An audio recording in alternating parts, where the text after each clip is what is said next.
Alors, salut à toi et sois la bienvenue à cette exhortation de ce vendredi.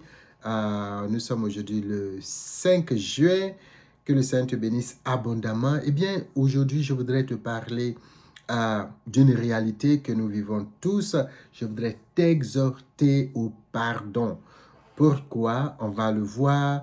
La Bible nous relate une histoire à la fois tragique mais pleine d'enseignements que nous trouvons dans 2 Samuel, le chapitre 13. Peut-être que j'aurai l'occasion de parler d'un peu avant le chapitre 11, le chapitre 12, pour ceux qui connaissent un peu les histoires de la Bible.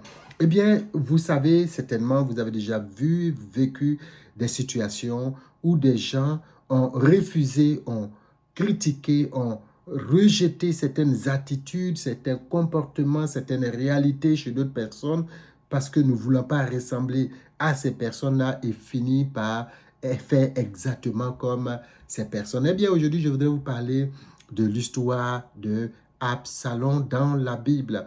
Absalom, on est dans le palais royal. Le roi David a ses enfants et parmi eux, il y a Absalom qui est l'un des fils, un jeune homme bien aimé de la population, quelqu'un de vraiment de très beau, de très intelligent et toutes ces choses, ces belles qualités et qui a une sœur. Et sa sœur va connaître une tragédie par la faute de son demi-frère qui s'appelait Abnon. Eh bien, ce Abnon va créer des circonstances pour pouvoir donc avoir des relations, des rapports qui n'étaient pas autorisés avec sa demi-sœur. Eh bien, Absalom qui est le frère direct de Tamar, va donc apprendre et recueillir sa sœur chez lui. Mais ce qui va se passer, c'est que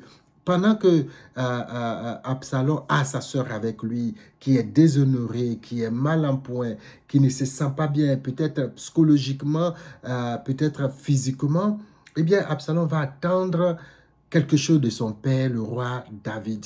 Mais 1 mois, 2 mois, peut-être d'autres parlent de 2 ans, jusqu'à cette période, le roi ne dit rien de concret à Amon, il ne dit rien à Abnon et il ne dit absolument rien de cette situation. Comme je l'ai dit, on aura l'occasion de revenir un peu comment un père peut rester silencieux face à une telle tragédie familiale. Cela s'explique et on va voir que David est resté silencieux pour des raisons précises et on va voir son attitude. Cela va nous donner une idée de, en tant que parents, comment nous agissons. Eh bien, Absalom, ne voyant pas son père agir, réagir, va prendre l'initiative. Eh bien, remarquez que pendant tout ce temps, la Bible dit, dans 2 Samuel chapitre 13, que Absalom va garder de la haine, va avoir de la haine contre son frère, parce qu'il ne va, par rapport à ce qui s'est passé avec sa sœur,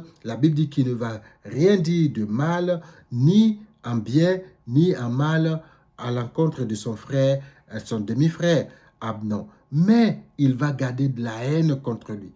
Garder de la haine pendant presque 2 années, c'est beaucoup trop contre son frère. Donc, vous êtes en famille, mais il y a de la haine qui est là. Eh bien, à toi qui m'écoutes, je voudrais te poser cette simple question. Cela fait combien de temps que tu gardes cette haine, que tu gardes cette douleur à l'intérieur de toi, que tu gardes cette envie de te venger de cette situation, de ce responsable qui a fait que on t'a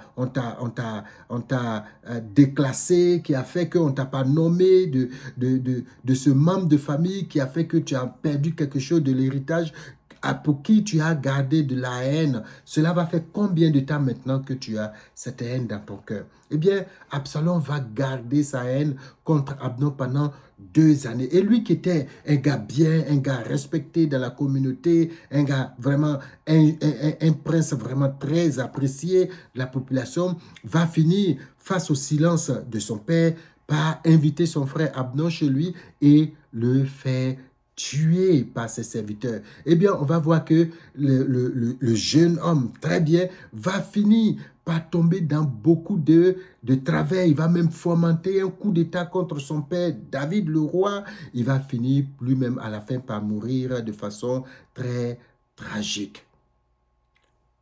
Pourquoi je vous raconte cela? Parce que l'amertume est une corde invisible qui vous rattache, qui vous attache, qui vous maintient à votre agresseur ou à celui qui vous a fait du mal. Absalom est resté attaché émotionnellement à Amnon pendant près de 2 années, en train de ruminer, gardant dans son esprit constamment son frère et les mauvaises actions de son frère. Quelquefois, la douleur, l'amertume, les blessures peuvent nous garder liés aux personnes qui nous ont blessés, peuvent nous garder liés aux personnes qui nous ont fait du mal.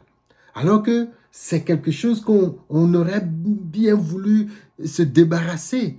Mais le manque de pardon, le fait de ne pas pardonner, de ne pas passer à autre chose, de garder cela, de chercher le jour et le temps favorable pour pouvoir se venger, fait que finalement, on devient exactement comme ce qu'en réalité, quand vous avez mal, c'est parce que cela ne vous sied pas normalement.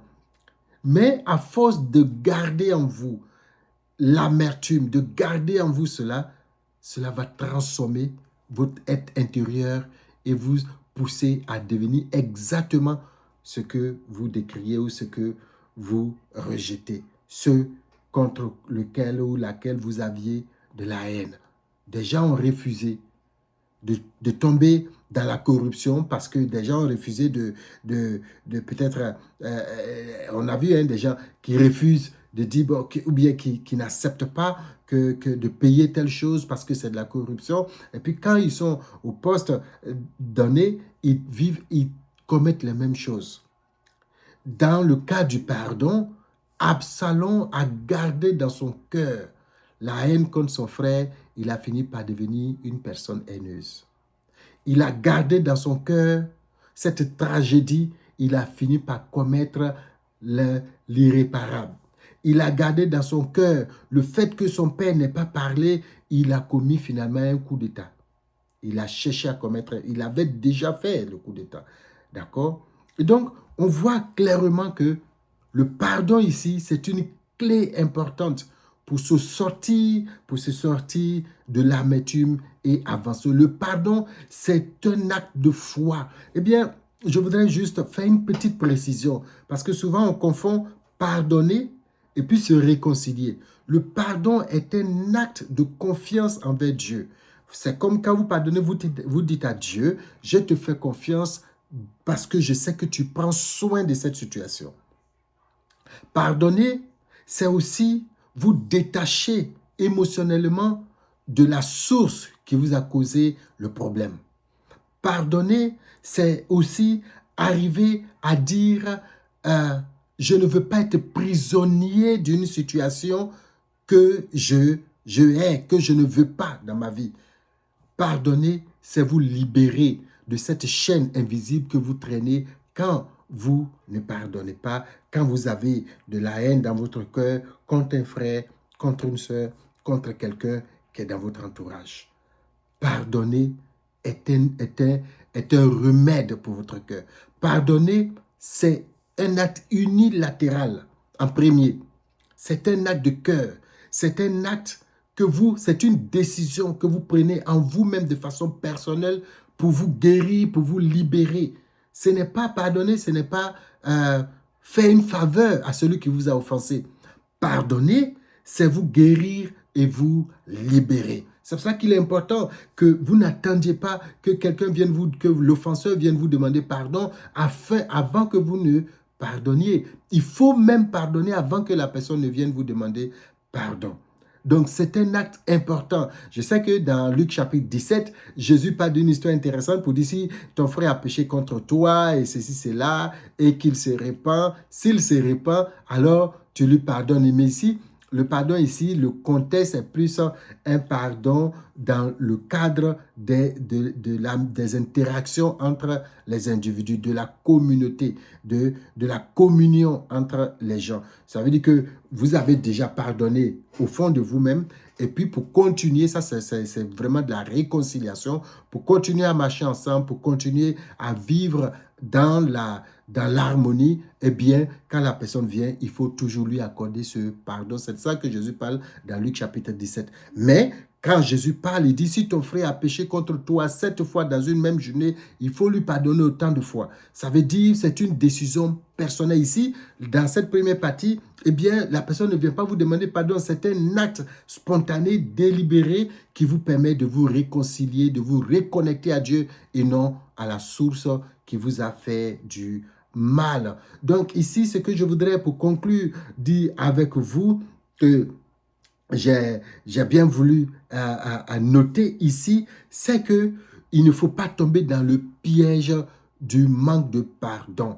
Briser le cycle de la vengeance et de l'amertume qui vous pousse vous-même à devenir une mauvaise personne en décidant de pardonner. C'est votre acte d'obéissance à Dieu, c'est votre acte d'amour pour Dieu, c'est votre acte qui dit à Dieu, je te fais confiance. Décidez que la colère s'arrête avec vous et que la grâce commence par vous. Dans votre famille, pratiquement dans votre lieu de travail, il faut pardonner. Je voudrais nous inviter tous à avoir un cœur qui pardonne parce que cela y va de notre santé psychologique, spirituelle et même émotionnelle. Donc, que le Seigneur te bénisse abondamment, toi qui suis cette vidéo. Si ce que nous disons ici, les autres attentions que nous donnons, sont des choses qui t'intéressent et qui te parlent, je voudrais te demander de partager cette vidéo, de t'abonner et surtout de commenter pour que nous puissions échanger parce que du fois, c'est difficile de pardonner, on ne sait pas comment faire, mais le Seigneur nous donne toujours la clé. Jésus à la croix a dit, Père, pardonne-leur leurs péchés, pardonne-leur car ils ne savent pas ce qu'ils font.